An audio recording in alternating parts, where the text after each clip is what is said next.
अल्हम्दुलिल्लाह जी, हम आपकी आसानियों के लिए दिन ब दिन एक नए नए प्रोडक्ट्स लाते रहते हैं। आजकल आपको पता है कि बहुत ज़्यादा लोड शेडिंग हो रही है, बहुत ज़्यादा, ठीक है। और जब लोड शेडिंग होती है तो अक्सर हमारे भाइयों का कहना है कि यार घर में इतना महंगे वाला वाईफाई लगाया हुआ है, उसका बिल भी पे करते हैं, लेकिन जब बिजली जाती है तो वाईफाई हो जाता है जी बंद।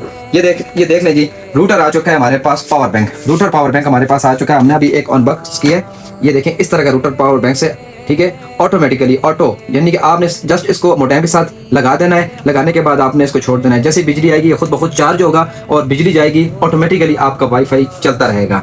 तो कितनी ज़बरदस्त आपके लिए चीज़ लेकर आए, यानी कि अगर अभी बिजली जाएगी आपका नेट बंद नहीं होगा। तो अगर आपका भी कोई ऑर्डर है, बड़ा ही लिमिटेड सा हमारे पास स्टॉक है जी, आपका जितना ऑर्डर बनता है काइंडली दिए गए नंबर पर आप मेरे साथ रब्ता करें। इंशाल्लाह ताला हम आपको डिलीवर करेंगे होलसेल प्राइस पर। आपको मिलेगा 10 पीस से ज़्यादा लेने वालों को होलसेल प्राइस मिलेगी, इससे कम क्वांटिटी में लेने वालों को परचून रेट दिया जाएगा। तो दुआ में आपने स्पेशली याद रखना है, क्योंकि इस तरह की वीडियोस हम आपके लिए लाते रहते हैं। हमारे अकाउंट को आपने फॉलो जरूर कर देना है। स्पेशली दुआ में याद रखना है, अल्लाह ने के बाद।